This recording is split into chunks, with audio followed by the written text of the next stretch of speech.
স্বাগতম কুন্তলা কিচেনলৈ সমগ্ৰ অসমবাসী ৰাজ্যক ভোগালী বিহুৰ হিয়াভৰা উল্লেখ যাচিলোঁ। আজি বিহুৰ এটা স্পেচিয়েল ৰেচিপি লৈ আহিছোঁ। সকলোৱে বনায়, কিন্তু মই বনাম সহজ পদ্ধতিত অতি কম সময়ত।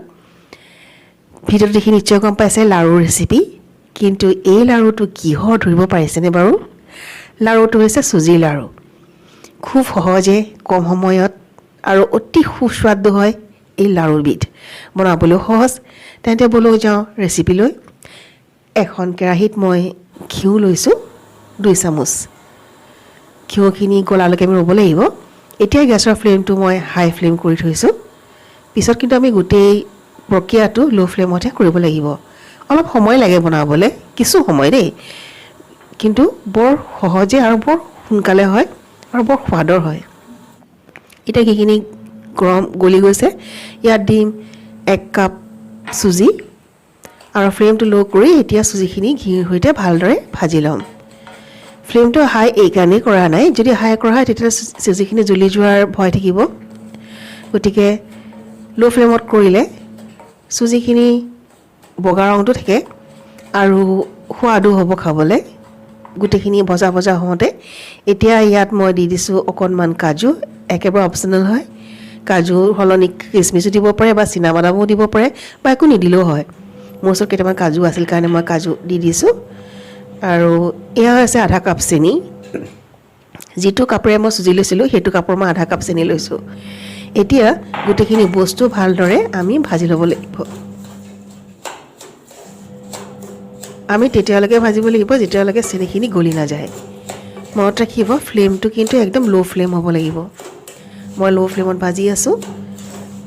আৰু চুজিখিনি আমাৰ ভজা হৈছে নে নাই সেইটো কেনেকৈ গম পাব বাৰু? এই যে চুজি ভাজি থাকোঁতে এটা শব্দ হয় ঝন ঝনকৈ, তাৰমানে আমাৰ চুজি ভজা হৈ গৈছে। এতিয়া শব্দটো অহা নাই বাৰু। এয়া চাওক, মই গোটেইখিনি এইদৰে হেতাখনেৰে ঘূৰাই ঘূৰাই ল' ফ্লেমত বনাই আছোঁ। আপোনালোকে বনাই চাবচোন। বিহুটো লাৰু নহ'লে আৰু বিহু নহয়েই। এতিয়া মই ইয়াত মিহলাম অকণমান ডালচেনি পাউডাৰ। মই গোন্ধৰ কাৰণে ব্যৱহাৰ কৰিছোঁ। ডালচেনি সলনি ইলাচি পাউডাৰ দিব পাৰে। ডালচেনি চুজিত বেছি খাপ খায় কাৰণে মই ডালচেনি পাউডাৰেই দিছোঁ। আৰু গোটেইখিনি মই এইদৰে ভাজি ল'ম চুজি আৰু চেনি। এই লাৰুটোত নাৰিকল নিদিলেও নাৰিকলৰ এটা সোৱাদ আহে। এই যে চেনি আৰু চুজি একেলগে ভাজি লওঁ নহয়, সেইকাৰণে যেতিয়া মানুহে এই লাৰুটো খায় তেতিয়া নাৰিকল দিয়া বুলি ভাবে। এই শব্দটো শুনিছেনে বাৰু? তাৰমানে আমাৰ চুজিখিনি হৈ গৈছে। এতিয়া আমি গেছৰ ফ্লেমটো কৰিম অফ আৰু এখন থালত উলিয়াই ঠাণ্ডা হ'বলৈ দিম। যেতিয়ালৈকে আমি হাতেৰে চুব পাৰোঁ সিমানখিনি ঠাণ্ডা হ'ব দিব লাগিব। এইখিনি প্ৰায় ঠাণ্ডা হৈছে, মই হাতেৰে চুব পৰা হৈছোঁ। এয়া মই লৈছোঁ কুহুমীয়া গাখীৰ। গাখীৰখিনি আমি হাতেৰে চুব পৰা ধৰণৰ হ'ব লাগিব। একদম ঠাণ্ডাখিনি নল'ব, অকণমান গৰম কৰি ল'ব। কুহুমীয়াতকৈ মানে অকণমান কম, যাতে হাতেৰে চুব পাৰে। আৰু অকণকৈ আমি ইয়াত গাখীৰখিনি মিহলাম। একেকোবে গাখীৰ দিলে পনীয়া হৈ যাব বা খাবলৈ সোৱাদ নহ'ব। সেয়ে আমি অকণকৈ গাখীৰ মিহলাই যাম। প্ৰথমতে মই চামুচখনেৰে মিহলাই লৈছোঁ গাখীৰখিনি, কিন্তু একেবাৰে জৰজৰীয়া হৈ আছে। মই কৰাৰ দৰে যে আপোনালোকে কৰে প্ৰত্যেকটো ষ্টেপ, তেতিয়াহ'লে খুব সুন্দৰকৈ বনাব পাৰিব। এয়া চাওক, মই হাতেৰে এইদৰে মঠিছোঁ। একেবাৰে জৰজৰীয়া হৈ আছে। ইয়াত আৰু গাখীৰ মিহলাব লাগিব। গোটেইখিনি গাখীৰ মই এয়া চাওক, দেখিছেনে বান খোৱা নাই। বান খালেহে আমি গম পাম যে লাৰুটো বনোৱাৰ উপযুক্ত হৈছে। এতিয়া মই ইয়াত আৰু অকণমান গাখীৰ দি দিওঁ।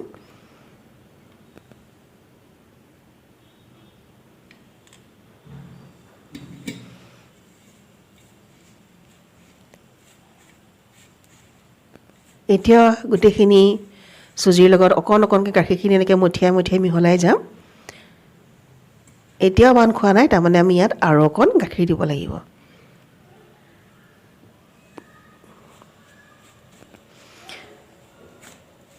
এই লাৰুবিধ বনাবলৈ খুব সহজ। মই আপোনালোকক বাৰে বাৰে কৈ আছোঁ, এবাৰ বনাই চাব। আৰু মাঘ বিহু বুলি খায়ো চাবচোন কেনেকুৱা লাগে। এইবাৰ আকৌ আমি মঠিয়াই চাম হৈছেনে নাই। এইবাৰ এয়া চাওক বান্ধ খাইছে গতিকে আমি আকৌ এবাৰ ভালদৰে ল'ম প্ৰথমতে টাইটকৈ মুঠি মাৰি ল'ব বান্ধত যিখিনি আহে সেইখিনি হ'ব লাৰু বাকীখিনি নিজেও হাতৰ পৰা সৰি যায় এয়া চাওক মই এটা লাৰু বনালোঁ এয়া আমাৰ চুজি লাৰু তৈয়াৰ এইদৰে মই আটাইকেইটা লাৰু বনাই ল'ম এইখিনি চুজিৰে যদি আপোনালোকে বেছি শুকান অনুভৱ কৰে তেতিয়াহ'লে গাখীৰ মিহলাব কিন্তু গাখীৰ অকণমানকৈ মিহলাব কুহুমীয়া গৰম হৈ থাকোঁতেই গাখীৰখিনি ল'ব ঠাণ্ডা গাখীৰ নল'ব আৰু মই কৰাটো যি বনাই পাৰফেক্ট চুজিৰ লাৰু ৰিজাল্ট পাব মই প্ৰায় আটাইকেইটা লাৰু বান্ধিলোঁ এইখিনি শেষৰখিনি বেছি জৰ্জৰীয়া যেন লাগিছে কিন্তু বান্ধ খাব গতিকে মই গাখীৰ লোৱা নাই প্ৰথমতে যিখিনি গাখীৰ মিহলাইছিলোঁ সেইখিনিৰে মই বান্ধি গৈছিলোঁ এতিয়া মোৰ ইমানকেইটা লাৰু হৈ গ'ল আশা কৰোঁ মোৰ ভিডিঅ' চাই আপোনালোকে ভাল পাব যদি ভাল পায় লাইক কৰিব শ্বেয়াৰ কৰিব আৰু প্লিজ প্লিজ প্লিজ মোৰ চেনেলত যদি নতুনকৈ আহিছে ছাবস্ক্ৰাইব কৰিবচোন আপোনালোকে ছাবস্ক্ৰাইব কৰিবলৈ পাহৰি যায় আৰু কমেণ্ট লিখিব দেই সদৌ সকলোকে ভোগালী বিহুৰ আন্তৰিক শুভেচ্ছা আকৌ জনালোঁ ভালে থাকক সুখী থাকক আনন্দৰে থাকক